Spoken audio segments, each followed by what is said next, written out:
السلام عليكم ورحمة الله وبركاته.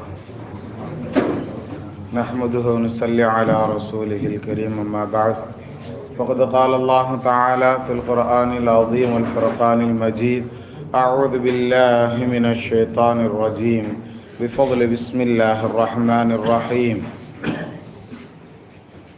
وأمرهم شورى بينهم صدق الله المولانا العلي العظيم. இணைத்திருக்கிற அல்லாஹ் நல்லடியார்களே,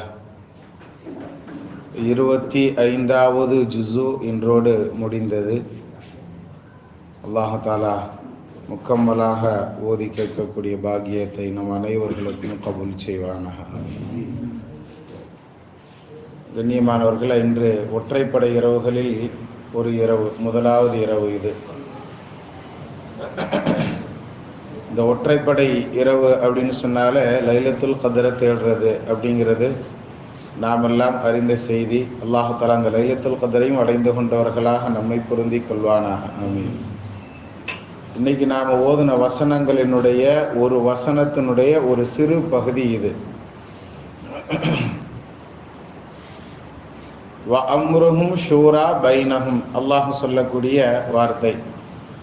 நல்லவங்கன்னா யாரு, சொர்க்கவாசிகள் எப்படிப்பட்டவங்க, அவர்களுடைய தன்மைகள் எல்லாம் எப்படி இருக்கும்னு வரிசையா அல்லாஹ் தஆலா பட்டியல் போட்டு சொல்லிக்கிட்டே வருவான். அந்த பட்டியல்ல ஒரு செய்தி தான், ஒரு சிறு செய்தியை மட்டும் நாம இன்னைக்கு பார்க்க போறோம். எல்லாத்தையும் பார்க்கறதுக்கு இந்த 5 நிமிடங்கள் அல்லது 10 நிமிடம் பத்தாது. அதனால ஏதாவது ஒரு செய்தியை இன்ஷா அல்லாஹ் கத்துக்கிட்டு போகலாம். அதன் பிரகாரம் அமல் செய்யக்கூடிய நற்பாகியவான்களை அல்லாஹ் நம்மை கபூல் செய்வாங்க. நம்ம மார்க்கம் வர்றதுக்கு முன்னாடி ஆரம்ப காலங்களில் எப்படி இருந்தது அப்படிங்கிறத பத்தி நாம பார்த்தோம்னா, பெரிய பெரிய ராஜாக்கள் என்ன செய்வாங்க அப்படின்னு சொன்னா, இன்னைக்கு காலையில நான் இந்த மாதிரி இந்த செய்திக்காக வேண்டி போகணும், வெளியே போய் சூழ்நிலை எப்படி இருக்குன்னு பார்த்துட்டு வாங்க, அதுக்குன்னு ஒரு ஆள் என்ன செய்வான், அனுப்பி வைப்பான். அவங்களுடைய காலங்களில் எப்படின்னு சொன்னா, ஜோடி பறவை ஒன்றாக இருப்பதை பார்த்தால் அது நல்ல சகனமாக அவர்கள் கருதக்கூடியவர்கள். ஜோடி பறவை ஒன்னா உட்கார்ந்து இருக்கிற மாதிரி பார்த்தா ராஜாவை கூப்பிட்டு வந்து அப்படியே பாருங்க அப்படின்னு சொல்லுவாங்க. ராஜா வெளியே வேற யாரையும் பார்க்காம நேரா அந்த ஜோடி பறவைகளை பார்த்தால் அன்றைக்கு ஃபுல்லா சக்சஸ் அவருக்கு, அவர் போற போருக்கோ அல்லது எந்த விஷயமோ அது வெற்றியாகும் அப்படின்னு சொல்லி அவர்கள் என்ன செய்யக்கூடியவங்க, நினைக்கக்கூடியவங்க. சில நேரங்கள்ல அப்படி கூப்பிட்டு வருவாங்களா, பார்க்கறதுக்குள்ள ஒரு பறவை பறந்துருச்சுன்னா அவன் கூப்பிட்டு வந்த ஆள் காலி. இந்த மாதிரி உண்டான சூழல்கள் தான் ஆரம்ப காலங்களில் இருக்கும்.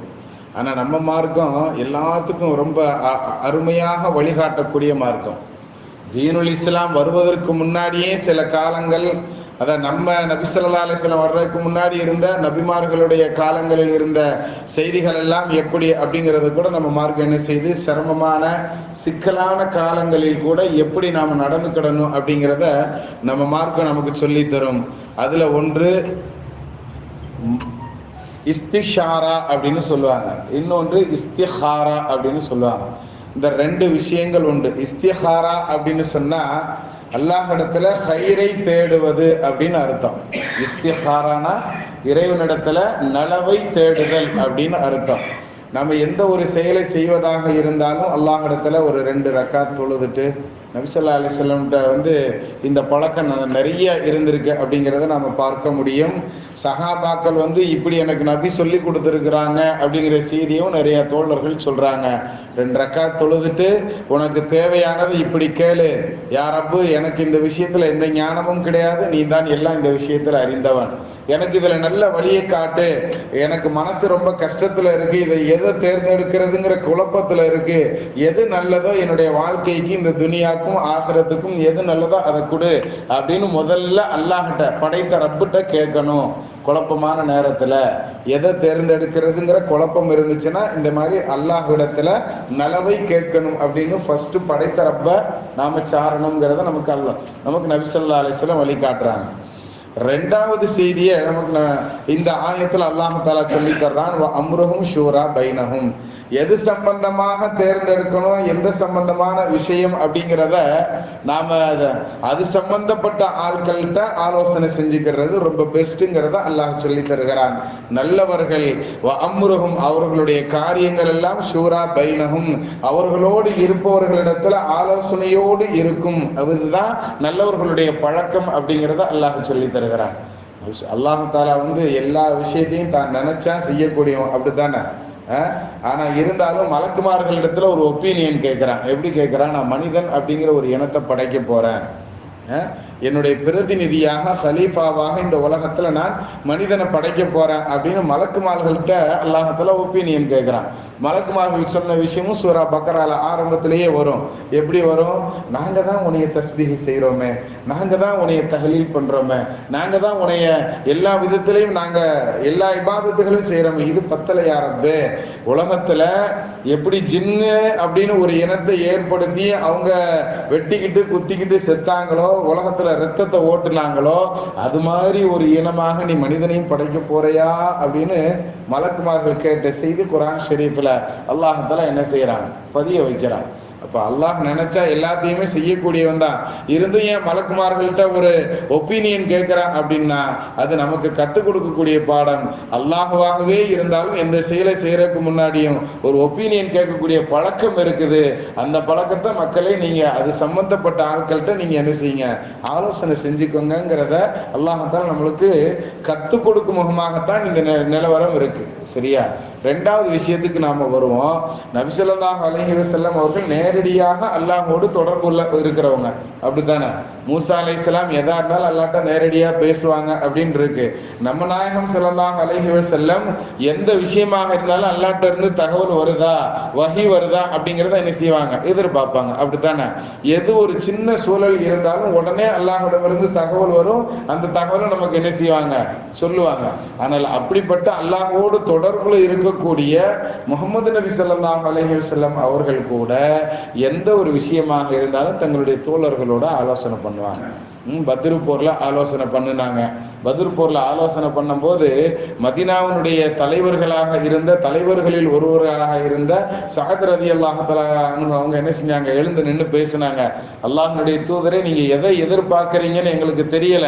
நீங்க இந்த செங்கடல்ல எங்களை இறங்க சொன்னாலும் உங்களுக்கு பின்னாடி நாங்க இறங்கி வந்துகிட்டே இருப்போம். நீங்க தைரியமா போருக்கு போனாலும் நீங்க என்ன சொன்னாலும் நாங்க கேட்கிறோம்னு சொல்லி அந்த சஹாபி பேச பேச நபியினுடைய முகம் மலர்ந்தது அப்படின்னு ஹதீஸ்ல நாம பார்க்கிறோம். அப்ப சஹாபாக்கள்கிட்ட வச்ச ஆலோசனை. இன்னொரு சஹாபி எழுந்து பேசினாங்க, யா ரசூலல்லாஹ், எங்களை என்ன மூசா அலைஹிஸ்ஸலாமோடு இருந்த அந்த தோழர்களை போன்று எங்களை நினைச்சீங்களா?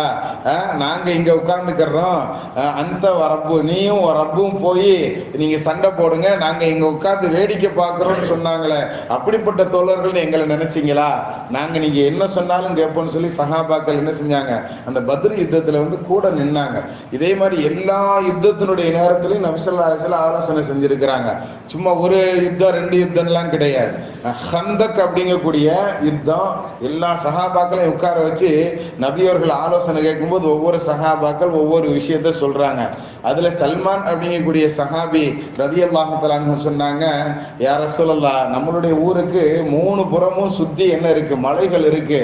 யாரும் அவ்வளவு சீக்கிரம் மலையை ஏறி நம்மளை தாக்க முடியாது. ஊருக்கு உள்ள வர்றதுக்கு ஒரே பகுதியாக இருக்கக்கூடிய அந்த பகுதியை மட்டும் நாம பெரிய குழியாக தோண்டிட்டோம் அப்படின்னு சொன்னா யாராலையும் நம்மள அந்த குழியை தாண்டி வர முடியாது. அப்படியே தாண்டி வந்தாலும் இந்த பக்கம் நாம நிக்கிறவங்க அந்த தாண்டி வரக்கூடிய ஒரு சிலர்களை ஈஸியாக தாக்கிட முடியும் அப்படின்னு ஒரு ஆலோசனை சொன்னாங்க. அந்த ஆலோசனை சரியான ஒரு வெற்றியை கொடுத்தது. எந்த அளவுக்கு பெரிய வெற்றி அப்படின்னு சொன்னா, முஹாஜிர்கள்லாம் சொன்னாங்க சல்மான் எங்களில் நின்றும் உள்ளவர் அப்படின்னு சொன்னாங்க. அன்சாரி சஹாபாக்கள் சொன்னாங்க சல்மான் எங்களை சார்ந்தவர் அப்படின்னு சொன்னாங்க.